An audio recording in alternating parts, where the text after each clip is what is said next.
Oke, jadi tadi itu sudah sampai di sini. Oke, mari kita lanjutkan untuk part 2. Jadi yang pertama kita akan membahas mengenai NPV. Jadi NPV ini adalah cara bagaimana sih kita itu mengestimasikan seberapa besar suatu proyek itu dapat berkontribusi terhadap kekayaan pemegang saham. Jadi semakin besar NPV, itu berarti akan semakin besar pula nilai tambah yang diberikan terhadap pada proyek itu. Nah, nilai tambah ini berarti juga saham yang nantinya akan lebih tinggi. Nah, jadi untuk NPV sendiri kita akan memilih dengan NPV yang tertinggi. Karena tadi semakin besar NPV, maka nilai tambahnya juga akan semakin besar. Nah, ini ada dua jenis proyek. Yang pertama adalah proyek yang independen, yaitu adalah proyek-proyek yang arus kasnya itu saling independen satu sama lain. Misalnya contoh proyeknya adalah Superindo mempertimbangkan untuk membuka suatu toko di Sabang dan juga satu lagi di Merauke. Jadi untuk keputusannya bisa diambil dua-duanya, bisa diambil salah satu maupun tidak diambil keduanya gitu. Jadi tidak saling berhubungan. Lalu ada juga proyek yang mutually eksklusif. Di sini adalah sekumpulan proyek di mana hanya ada satu proyek yang dapat diterima. Jadi ketika kita sudah menerima satu proyek, maka satu proyeknya lagi itu sudah dipastikan tidak akan dijalankan. Berbeda dengan yang tadi. Jadi kalau misalkan dua-duanya oke, ya mungkin bisa proyek independen tersebut apabila tidak ada keterbatasan dana dua-duanya itu dilaksanakan itu sangat memungkinkan. Tapi kalau untuk mutually eksklusif ini hanya satu proyek yang dijalankan ketika sudah memilih satu proyek, berarti satu proyek lagi itu tidak dijalankan. Contohnya itu adalah terdapat dua pilihan untuk suatu perusahaan memindahkan barang di dalam gudang.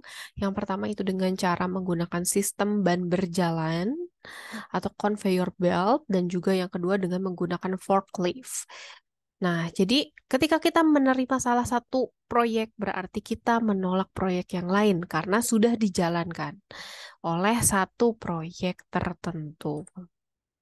Nah, untuk cara perhitungannya, ini ada arus kas, di sini ada yang namanya WACC.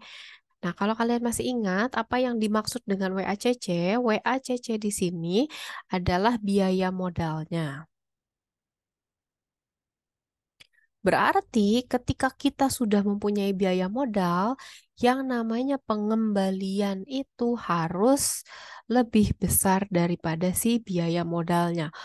Jadi kita ketika sudah eh, mengadakan sebuah modal dengan modal tertentu, dengan biaya tertentu, yaitu 10% dari modalnya, otomatis kita itu menginginkan return yang lebih besar daripada biaya yang sudah kita keluarkan, atau 10%. Nah, jadi di sini ada dua jenis proyek. Yang pertama itu adalah proyek X, dan yang kedua itu adalah proyek Y. Pada tahun ke-0 atau pada tahun di mana saat ini atau sedang berlangsung, kita melakukan yang namanya initial investment.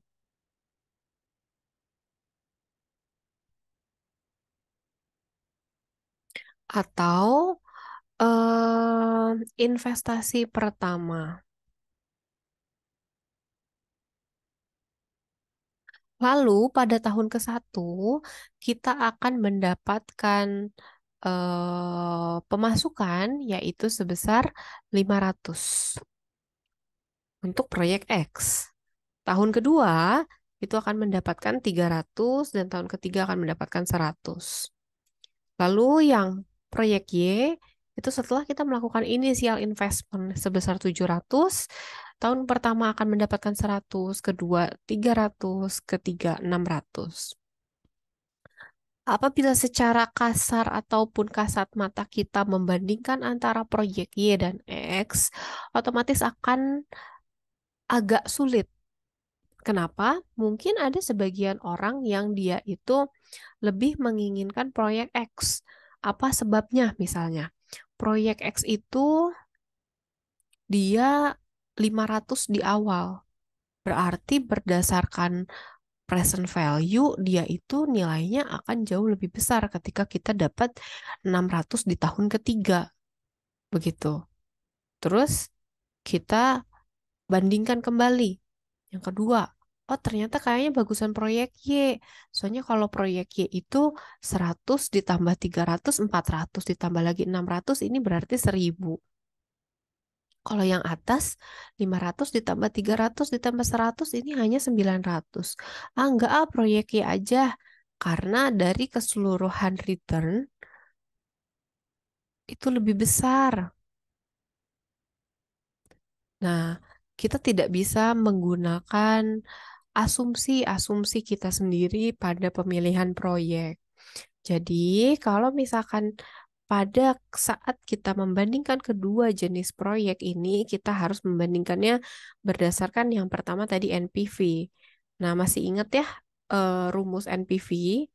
Rumus NPV tersebut adalah future value per 1 ditambah R atau I dipangkatkan N. Nah, di sini pada tahun pertama itu kita keluar dana sebesar 700. Berarti otomatis keluar dana 700 tersebut di tahun ini langsung ditulis. Jangan lupa ketika keluar dana berarti di sini ada minus. Lalu di tahun pertama katanya kita mendapatkan 500. Nah, 500 ini berarti 1 ditambah R-nya. R di sini adalah WACC-nya.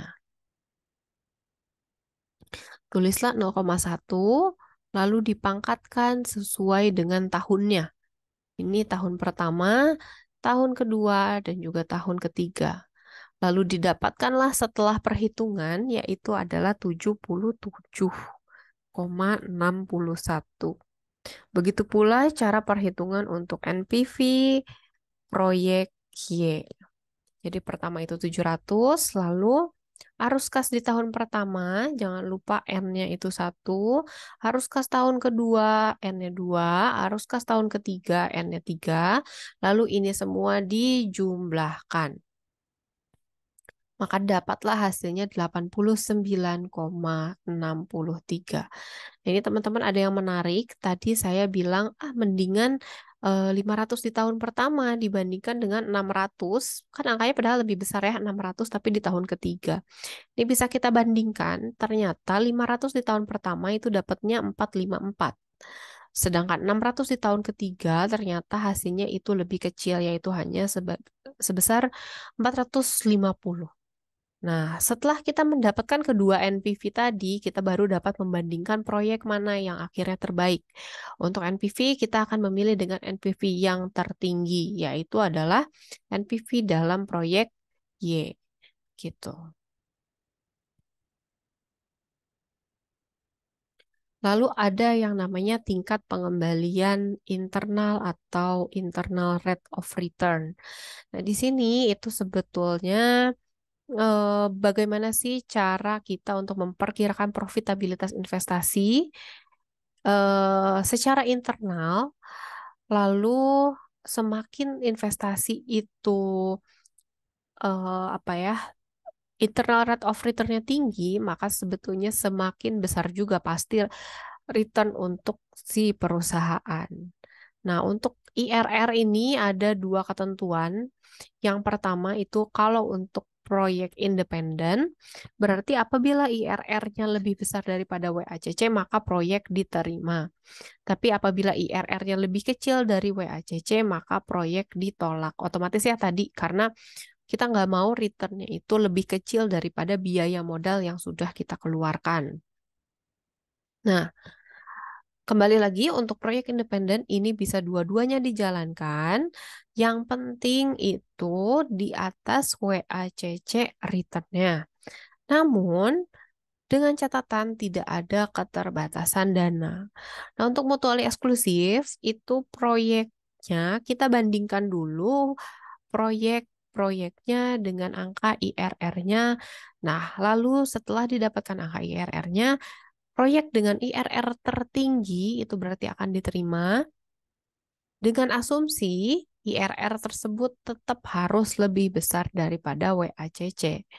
Tapi kalau misalkan gimana udah ada nih angka yang tertingginya. Tapi tetap angka tertingginya pun masih lebih kecil daripada WACC. Maka kita wajib untuk menolak keseluruhan dari proyek yang ada. Nah, gimana caranya kita menghitung IRR? Itu kita harus menggunakan kalkulator finansial. Nah, ini saya contohkan cara penggunaan kalkulator finansial. Kita cari di internet kalkulator finansial IRR. Saya coba pakai yang paling atas. Nah, ini ada yang dinamakan dengan initial investment. Nah, initial investment itu adalah tadi pertama kita mengeluarkan dana itu adalah berapa? Yaitu 700 untuk di sini. Jadi kita masukkan 700, lalu di tahun pertama kita ada 500, tahun kedua 300, tahun ketiga 100.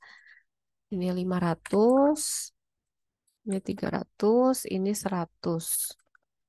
Lalu tahun keempat dan kelima itu tidak ada.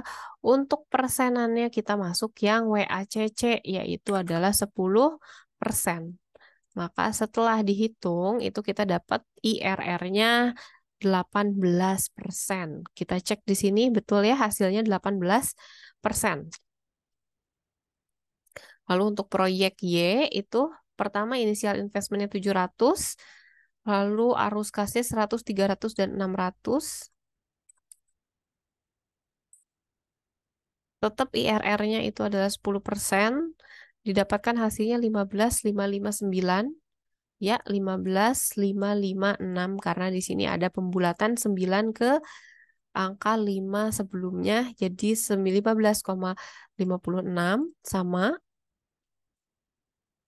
Nah, untuk IRR tadi jangan lupa kita harus memilih proyek yang di atas WACC. Kita cek lagi di sini.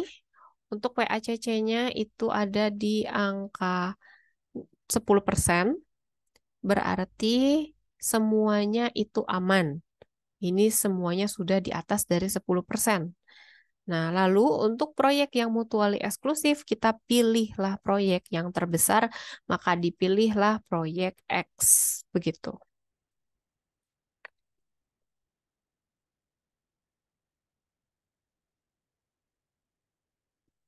Nah, kita lanjutkan kembali. Itu untuk yang MIRR atau Modified Rate of Return. Jadi ternyata IRR itu sering ada kesalahan penghitungan karena IR sendiri itu apa ya dibentuk dengan asumsi-asumsi yang ada di internal perusahaan tersebut. Maka suka ada kesalahan gitu, seringkali terjadi kesalahan. Maka dari itu ada yang dinamakan dengan Modified Internal Rate of Return. Apa itu? Jadi eh, ini untuk cara perhitungannya saya tidak jelaskan untuk di mata kuliah ini. Nah, untuk MIRR sendiri itu ada aturannya untuk proyek independen sama tadi seperti yang IRR.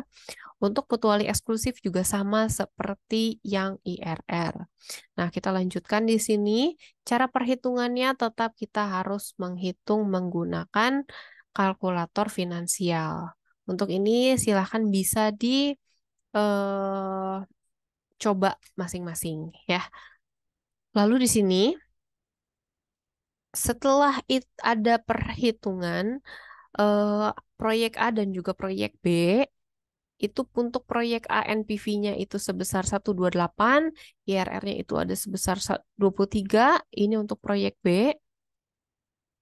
Nah, jadi teman-teman di sini gimana nih kalau misalkan dilihat dari sini NPV-nya ternyata lebih besar itu yang proyek B.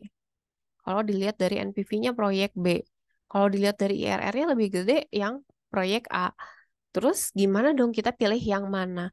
Nah, kembali lagi keputusan untuk pemilihan proyek itu kembali kita lebih menekankan proyek dengan NPV yang terbesar gitu. Jadi ini bisa dibaca ketiga kriteria tersebut itu sama baiknya dalam valuasi proyek independen, namun untuk mutually eksklusif dan berbeda ukurannya dapat timbul konflik tadi.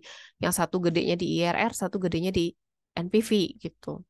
Nah, maka dari itu pilihlah dengan proyek dengan NPV yang terbesar.